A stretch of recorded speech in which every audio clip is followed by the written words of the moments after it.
Hey guys, welcome back to the channel. So this will be part 2 of working on the MR2.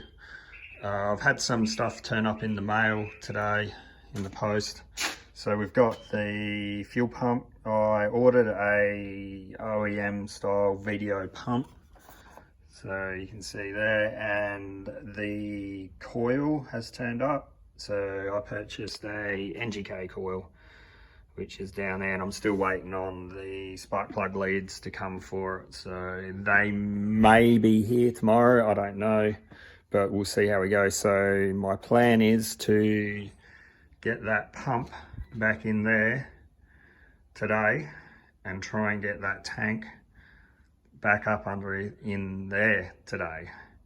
So this is going to be a bit of a challenge because this thing is not fun to try and get up in there. There's just no room. There's just no room around where this goes up into the car to get your hands. And like I said, I've got to change all these clamps because they're all upside down. I need to spin them all so they're all accessible. So you can see that one there's still upside down. You can't get to them when they're over there. There's just no room underneath the car when they're that way, so they need to be put this way and spun down. Yeah, there's another one here, so that's I think that one's fine. I can get to that one. That one's not too bad, but yeah. So I've got to mount that fuel pump into its holder here. So let me just get this up. There we go. So this here, we actually did actually have a look in it, and it's actually blocked. So when I get it the right way here, the return line, if you can see in there, is blocked.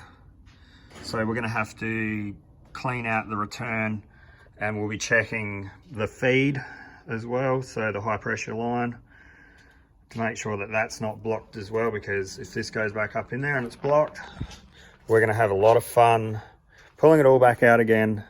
And like I said, I think it took 2 hours with 4 blokes to pull this out underneath this thing, so it's not a fun job. So I don't know how much of this I'll video.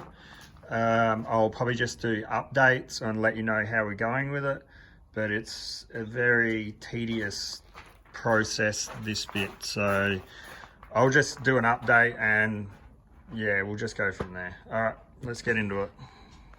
Righto, quick update under here. So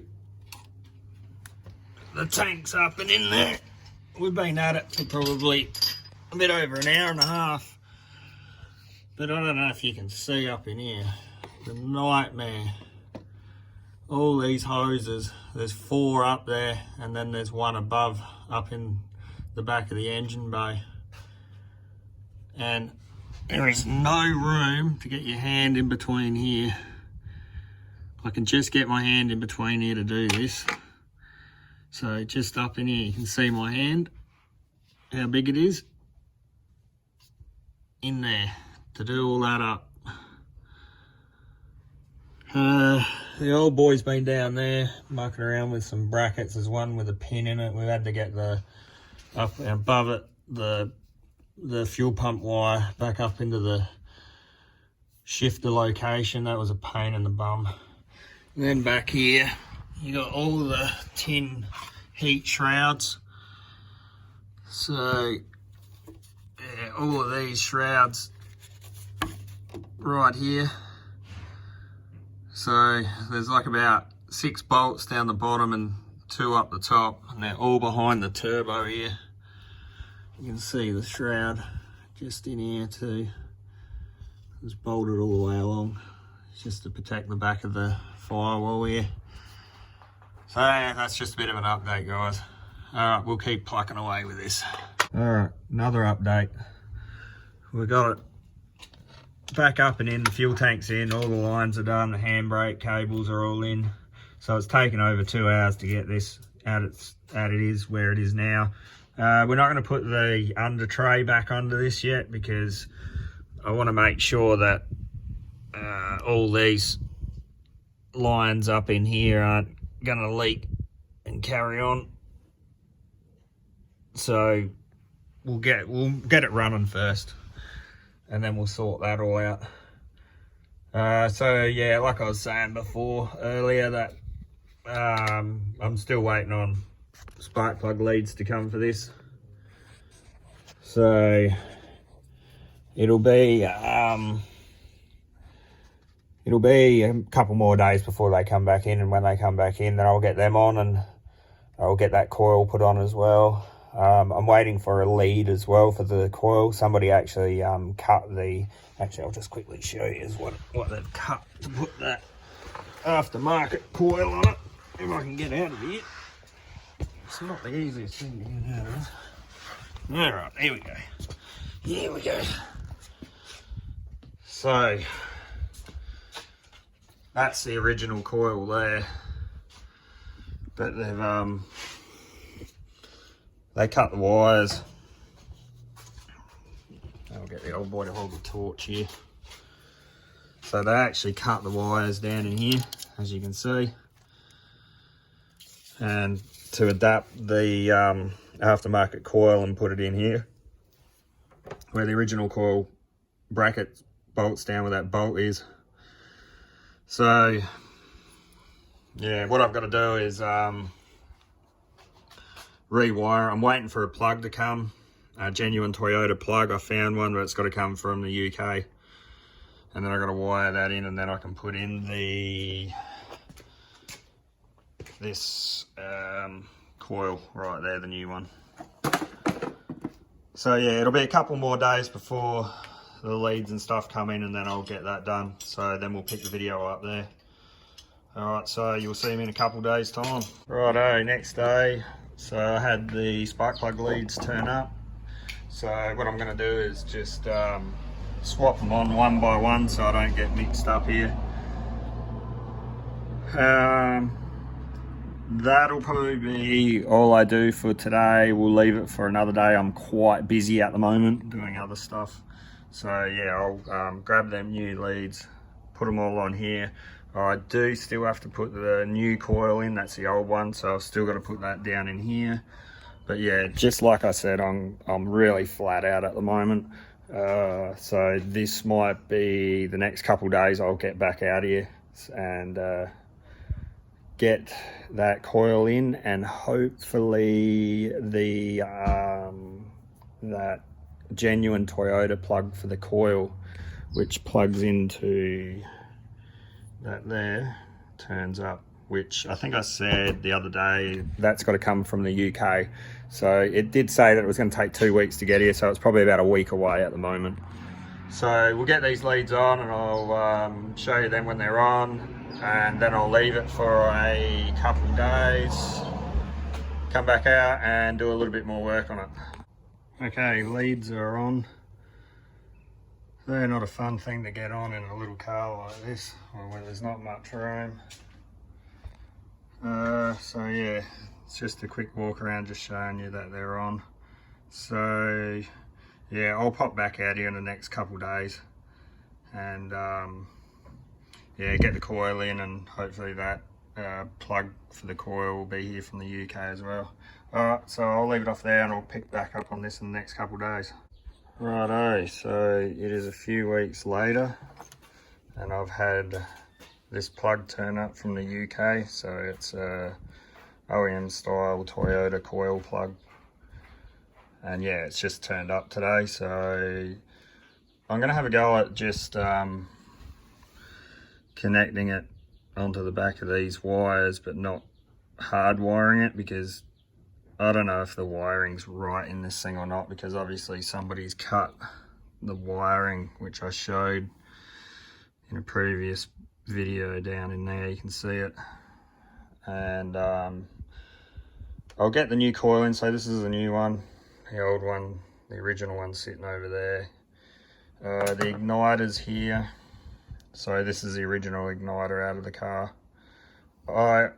I don't know if it's the coil that's the problem or the igniter. I've got a funny feeling it might be the igniter. But the only thing we can do is put it all back in, put a battery in it, and see if it's got spark. And if it's got spark, we're all good. If it's lost spark still, I think this could be the problem. So what I'll do is I'll get this all back down into here. I won't put the fuse box back in, I'll just loosely put it all there, and we'll see if it turns over and it's got spark. Righto, so I've got it all semi back in here. As you can see, I've just clipped them wires around what was made to suit this coil, the aftermarket one here. We've turned it over, it's got spark again. So I'll get the old boy just to see if it wants to start up. I know it's got fuel because I had the return line off and it dribbled a little bit after we were cranking it just before. So we'll see if it wants to fire up. Ready? Yeah, give it a go. And it's alive! Bit of soot flew out of it. It's alive! A great success! Nah, don't rev it up, just let it sit there. So it sounds like it's missing on a hole. We might just let it warm up a little bit and see how it goes. It's actually pretty cold at the moment.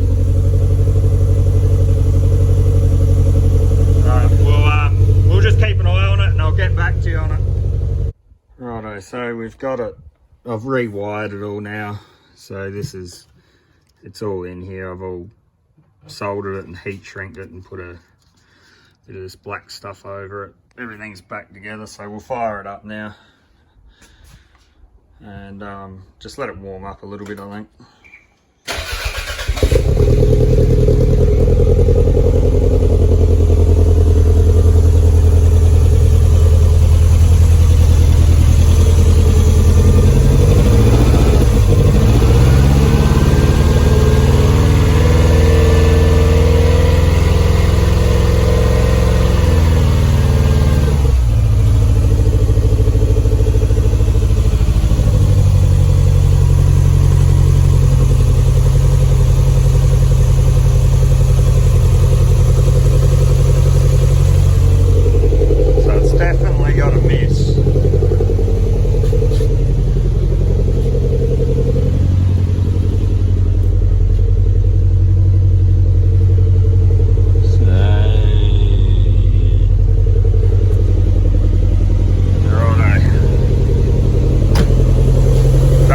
See what I was doing, and now I was just seeing if it had an oil pressure gauge, but it doesn't, it's just got an oil light.